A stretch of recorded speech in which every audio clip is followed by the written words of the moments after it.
नमस्कार दोस्तों, स्वागत है आप लोगों का यूट्यूब के चैनल ISPSS हिंदी में। मैं यशबीर आप लोगों का बहुत बहुत स्वागत करता हूं। दोस्तों, आज हम लोग यूपीएससी की स्ट्रेटजी को लेकर आपको पूरा सिलेबस बताएंगे, सभी परीक्षाओं के बारे में जिक्र कराएंगे और आपको ये बताएंगे कौन सी किताब पढ़नी है, क्या क्या सिलेबस में आता है, कौन सी करंट अफेयर्स पढ़नी है और आपको किस तरह से पढ़ाई करनी है, सारी बातें बताएंगे। ये दोस्तों मेरी स्वरचित कविता है, वीडियो हमने ऊपर लगा रखी है।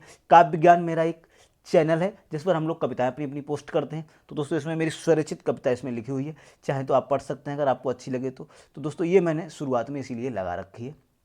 अब बात करेंगे आज का सिलेबस, यूपीएससी के सिलेबस के बारे में और स्टडी मटेरियल्स के बारे में। स्टडी मटेरियल्स क्या क्या पढ़ना चाहिए। बहुत सारे लोगों ने पूछा सर पढ़ाई शुरुआत कहाँ से करें, तो आपको सारी बात बताएंगे बिल्कुल बेसिक डिटेल से। हालांकि ये जो बातें हमें यहाँ पर हमने लिख रखी है ये पहले मैं बता चुका हूँ। यूपीएससी एग्जाम को स्टडी मटेरियल से लेकर अंत तक पूरी सिलेबस की स्ट्रेटजी तक आपको बात करेंगे आज हम। सबसे पहले बात बता दूं, यूपीएससी में 3 परीक्षाएं होती हैं। जिन लोगों ने मेरा पहला वीडियो दूसरा वीडियो नहीं देखा है वो जरूर देखें, तो सारे कॉन्सेप्ट क्लियर हो जाएंगे। क्या क्वालिफिकेशंस है, क्या उसमें वैलिडिटी होती है, किस तरह से कितने अटैम्प्ट होते हैं, आप किस परीक्षा में कब बैठेंगे, सारा उसमें दिया गया है। लेकिन यहाँ पर हमने थोड़ा सा जिक्र कर दिया है। तो दोस्तों एक प्रारंभिक परीक्षा होती है, दूसरी मुख्य परीक्षा होती है, तीसरा साक्षात्कार यानी इंटरव्यू होता है। दोस्तों पहली परीक्षा जो होती है ऑब्जेक्टिव टाइप होती है, दूसरी लिखित होती है, तीसरी मौखिक होता है यानी इंटरव्यू। पहली जो प्रारंभिक परीक्षा होती है इसमें 400 नंबर के 2 पेपर होते हैं, एक ही दिन में हो जाते हैं। दूसरी जो परीक्षा होती है दोस्तों वो लिखित परीक्षा होती है। इसमें 9 पेपर होते हैं, ये 5 से 6 दिन चलते हैं, लेकिन 2 पेपर के नंबर ऐड नहीं होते हैं, पास करने होते हैं। और 7 पेपर से दोस्तों 1750 नंबर मिलते हैं। और जो इंटरव्यू होता है एक ही दिन में हो जाता है और इससे 275 नंबर मिलते हैं। ये तो प्राइमा फेसिया यानी प्राथमिक बातें हैं जो हम पहले वाले वीडियो में कर चुके हैं। अब बात करते हैं जो फर्स्ट जो प्री पे होगा, जिसे हम लोग कहते हैं प्रारंभिक परीक्षा। इसमें 2 पेपर होंगे। एक पेपर को बोलते हैं दोस्तों मेरिट वाला पेपर, जिससे मेरिट बनती है, इसमें से मेरिट बनेगी और 15 से 20 गुना बच्चे मेंस में जाएंगे। और दूसरा जो पेपर होता है इसे सीसैट से नाम से जानते हैं, सिविल सर्विस एप्टीट्यूड टेस्ट। इसमें 33% लाना अनिवार्य है। 33% आप लाएंगे तभी आपकी इस मेरिट में शामिल किया जाएगा। और इस मेरिट जो बनेगी इससे उसी से 12-15 गुने बच्चे मेंस में बैठेंगे। 2-3 महीने बाद वो परीक्षा होगी। अब जानते हैं सिलेबस में क्या क्या है। तो दोस्तों प्रारंभिक परीक्षा होगी, उसमें जो पहला पेपर होगा उसमें जीएस, करंट अफेयर्स और पर्यावरण, ये चीज़ें मुख्य रूप से हैं। जीएस में क्या क्या है हम आगे बताने वाले हैं। और दोस्तों दूसरी सीसेट की परीक्षा होगी, ये दोस्तों इसमें मैथ, रीजनिंग, कंप्रीहेंशन, इस तरह की चीज़ें आती हैं। अब बात करेंगे दोस्तों जो 7 पेपर, इधर पहले तो 2 पेपर 9 पेपर हैं, इसमें 2 पेपर, एक तो पेपर, ये दोनों पेपर भाषा के हैं दोस्तों। पहला पेपर होता है अंग्रेजी भाषा का जो अनिवार्य है, सबको देना पड़ेगा। दूसरा पेपर होता है संविधान में जो 22 भाषा दी गई उसमें से कोई एक भाषा, हमने मान लिया कि हिंदी, वो देना पड़ेगा। और इन दोनों में केवल 25% नंबर लाकर पास करना होता है, ये हमने ऊपर ही मेंशन कर दिया है। तो दोस्तों ये आपको ध्यान में रहेगा। दूसरी बात, इधर जो पेपर्स मेंस के होते हैं, ये जो 7 पेपर बचे हैं जिनसे हमें 1750 नंबर मिलने हैं और 275 नंबर इंटरव्यू से मिलने, टोटल नंबर बन जाएंगे 2025, जो कि हमारी मेरिट निर्धारित करेंगी। अब बात करते हैं जो पेपर होगा, 7 में से पहला पेपर होगा दोस्तों एक निबंध का, 250 नंबर का। ये निबंध लिखने को आएगा, पहला पेपर हो जाएगा। बताएंगे इसके लिए क्या क्या पढ़ना है, इसमें क्या आता है। दूसरा पेपर होगा जीएस फर्स्ट का। जीएस फर्स्ट में दोस्तों क्या क्या आएगा, आधुनिक भारत का इतिहास आएगा, विश्व का इतिहास आएगा, भारतीय विरासत एवं संस्कृति आएगी, भारत एवं विश्व का भूगोल आएगा। ये रहेगा आपके फर्स्ट पेपर का सिलेबस।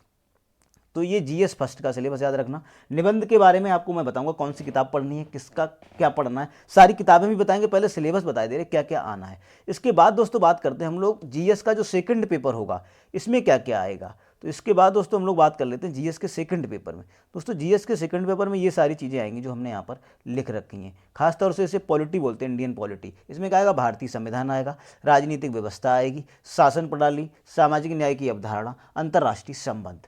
जीएस सेकंड पेपर हो जाएगा। जीएस जो थर्ड पेपर होगा दोस्तों, इसमें ये सारी चीज़ें आएंगी जो हमने यहाँ पर मेंशन कर रखी हैं। क्या क्या, अर्थव्यवस्था, अंतर्राष्ट्रीय सुरक्षा, विज्ञान प्रौद्योगिकी, आपदा प्रबंधन और पर्यावरण। इसके बाद दोस्तों जो जीएस फोर्थ का पेपर होगा, इसे नीति शास्त्र बोलते हैं, एथिक्स। क्या कहते हैं, इथिक्स कहते हैं। नीति शास्त्र, सत्यनिष्ठा एवं अभिरुचि नाम के ये पेपर बनता है। ये पेपर बहुत मोस्ट होता है दोस्तों। इसके बाद 4 पेपर ये होगा जीएस के, एक निबंध का होगा, 5 2 पेपर होंगे ऑप्शनल सब्जेक्ट के, जो आप वैकल्पिक विषय चुनेंगे। वो आपके ऊपर है, आप जीएस लेते हैं, जीएस में क्या क्या ले सकते हैं, हिस्ट्री, पॉलिटी, जो विषय आप चुनेंगे उससे 2 पेपर होंगे। इस तरह से कुल 7 पेपर हो गए। अब दोस्तों ये तो सिलेबस होगा, ये आएगा। अब बात कर लेते हैं प्रारंभिक परीक्षा की दोस्तों। तो जो प्रारंभिक परीक्षा का मेरिट वाला पेपर है, हमने दूसरे पेपर में सीचेट वाले में तो बता दिया मैथ रीजनिंग कंप्रीहेंशन आएगा, लेकिन जो मेरिट वाला पेपर है इसमें दोस्तों क्या आएगा, इतिहास आएगा, भूगोल, राजनीति विज्ञान, विज्ञान एवं प्रौद्योगिकी विज्ञान और अर्थशास्त्र आएगा। यानी कि अगर आप मेंस परीक्षा की तैयारी करेंगे, हमने बना के दिखाया है, तो आपकी प्री परीक्षा की तैयारी स्वयं हो जाएगी। जो सब्जेक्ट मेंस प्री में है, ये सारे सब्जेक्ट प्री में है, वो सभी देखो सब्जेक्ट मेंस में कहीं ना कहीं लगे हुए हैं। तो मैं आपको एक स्ट्रेटजी और बता दूं कि जो लोग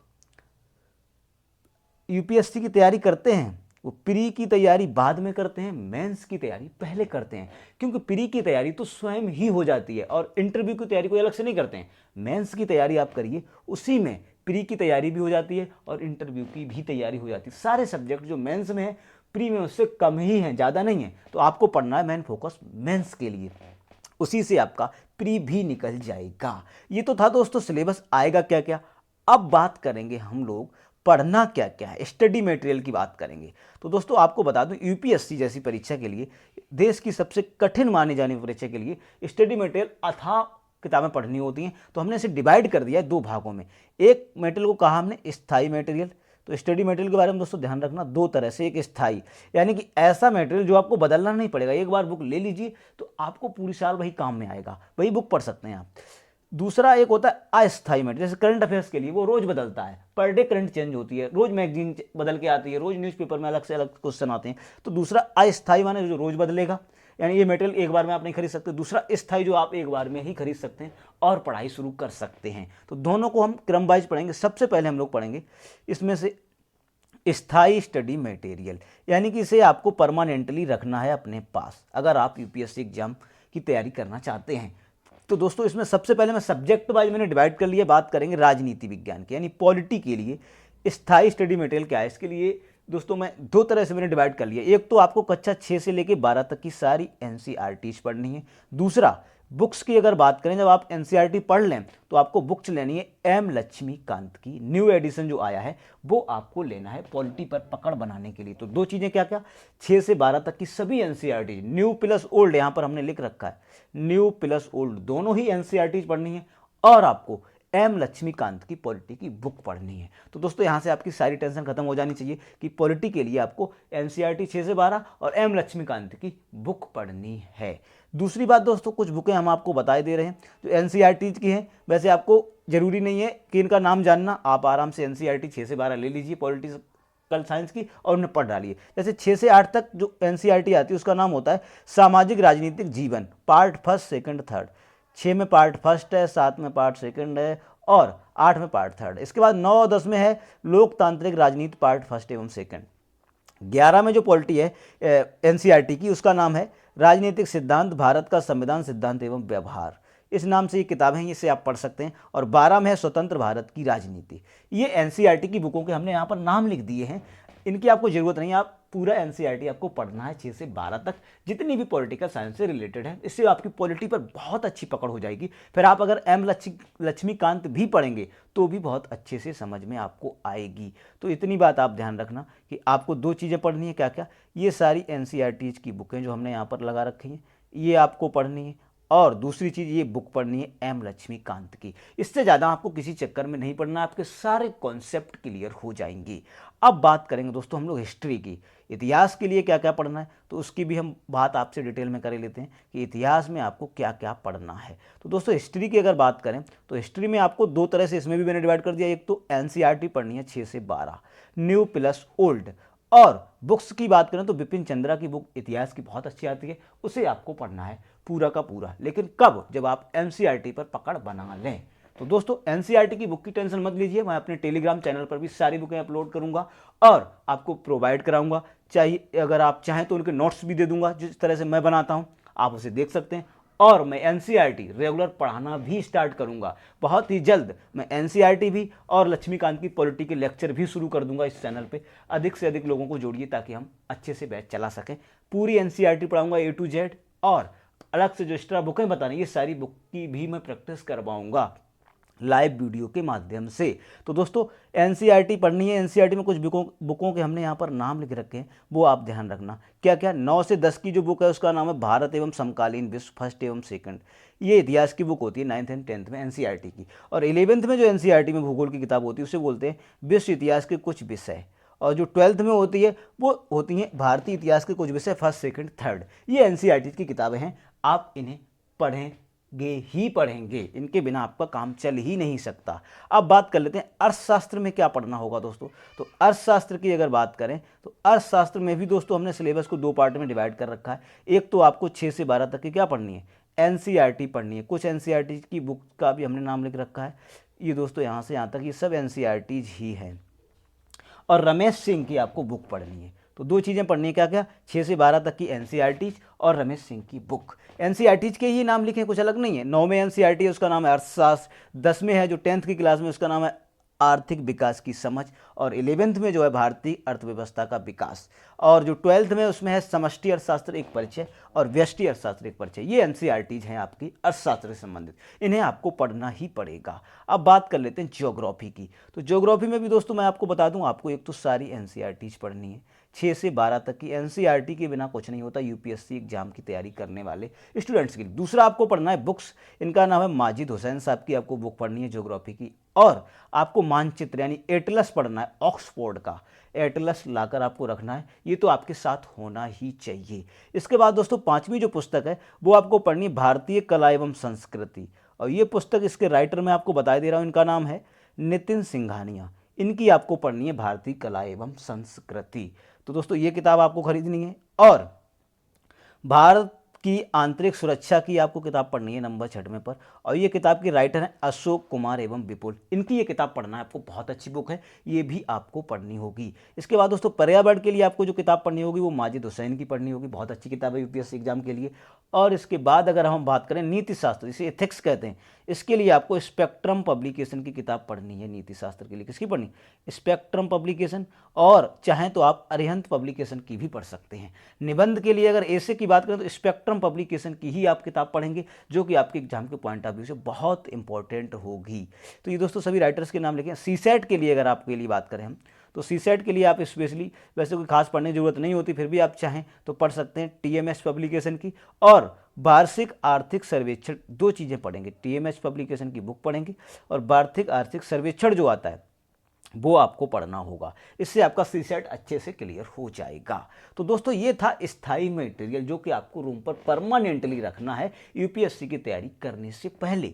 अब बात करेंगे जो मटेरियल चेंज होगा, अस्थाई मटेरियल, जिसे हम लोग कहते हैं करंट अफेयर्स। ये करंट अफेयर्स आपकी तैयार करवाएगा।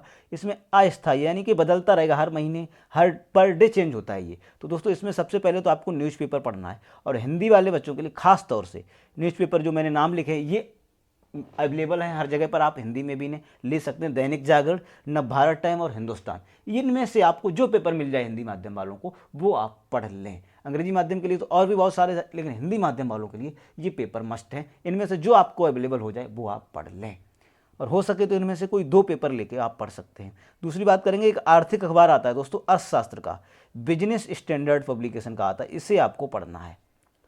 आर्थिक अखबार एक पढ़ना है आपको बिजनेस स्टैंडर्ड का, हिंदी माध्यम में ये अवेलेबल है इसलिए हमने आपको बताया। बाकी अखबार हिंदी में नहीं होते तो ये हिंदी वालों को भी आसानी रहेगी, मिल जाएगी। इसके बाद आपको मासिक पत्रिकाएं पढ़नी है। मासिक पत्रिका यानी जिसे मैगजीन कहते हैं, इसमें से आप जो मिल जाए आपको, वैसे ये मासिक पत्रिकाएं मिल जाती हैं हिंदी माध्यम वालों के लिए, हर जगह अवेलेबल है। योजना की है, कुरुक्षेत्र की है, सिविल सर्विस क्रॉनिकल, इनमें से आपको जो मिल जाए वो आप मासिक पत्रिका पढ़ सकते हैं। हिंदी माध्यम में वैसे ये सभी पत्रिकाएं आती हैं, जो चाहें आप ले सकते हैं। तो दोस्तों ये ध्यान रखना है आपको। राज्यसभा टीवी आपको देखनी है दोस्तों, यूट्यूब चैनल है राज्यसभा, उसे आपको देखना ही देखना है, वो बहुत सारी जानकारी देता है पॉलिटिकल से रिलेटेड। और दोस्तों इसके बाद और अच्छी करंट करने के लिए आप मेरे ISPSS हिंदी चैनल का यूट्यूब चैनल पर मैं पर डे 10 करंट अफेयर्स के मोस्ट क्वेश्चन पढ़ाता हूँ, वो आपको हर हालत में देखने हैं। सबसे मस्ट करंट अफेयर्स का कंटेंट वहीं पर आपको मिलेगा, वो तो आपको पढ़ना ही पढ़ना है, कुछ भी हो जाए। अब दोस्तों बात कर लेते हैं स्ट्रेटजी की। परीक्षा की तैयारी शुरू करेंगे, स्टडी मटेरियल हो गया, स्थायी भी हो गया, अस्थायी भी हो गया। अब तैयारी हम लोग शुरू करेंगे। तैयारी शुरू करने के लिए, तैयारी स्टार्ट करने के लिए दोस्तों आपको क्या करना होगा, पहले तो आपको अपनी टेबल पे लगाना होगा सिलेबस। दूसरा, आपको पिछले ईयर के पेपर देखने होंगे, लास्ट ईयर जो पेपर हुआ है या उससे पहले ईयर के जो पेपर आपको मिल जाए वो पेपर आपको कलेक्ट करने हैं। और ये दोनों काम सबसे पहले करेंगे, फिर पढ़ाई शुरू करेंगे, क्योंकि इनसे हमें अंदाज़ा लग जाएगा कितना पढ़ना है, क्या आता है, क्या छोड़ना है। ये बुकें हमने बताई हैं, लेकिन इनमें सारा नहीं पढ़ना है, इनमें से वो पढ़ना है जो आपके सिलेबस में हो, और देखना है पेपर में कैसे आता है, उसी हिसाब से विस्तार से पढ़ना है। हालांकि हम रेगुलर वीडियो स्टार्ट करने वाले हैं, आपको साथ साथ बताते भी जाएंगे और पढ़ाते भी जाएंगे। खास तौर से हिंदी माध्यम के लोगों के लिए स्पेशल वीडियो में बनाना स्टार्ट करने वाला हूं, और लाइव भी आया करूंगा आपकी समस्या का समाधान करने के लिए। तो दोस्तों, ये था आज फुल सिलेबस, बुक्स एवं स्टडी मटेरियल्स, स्थायी एंड अस्थायी स्ट्रेटजी पूरी फुल प्लानिंग। अब आप तैयारी शुरू कर सकते हैं, और कल से हम एनसीईआरटी भी शुरू कर देंगे। आपको रेगुलर पॉलिटी की एनसीईआरटी शुरू कर रहे हैं, 6 से 12 तक की, जो भी है 6 से शुरू करेंगे, 12 तक जाएंगे, पढ़ाना स्टार्ट कर देंगे दोस्तों। तो मेरे वीडियो को अगर आपको अच्छा लगा तो अधिक से अधिक लोगों में शेयर करिए, मेरे चैनल को सब्सक्राइब कर लीजिए दोस्तों। Thank you so much.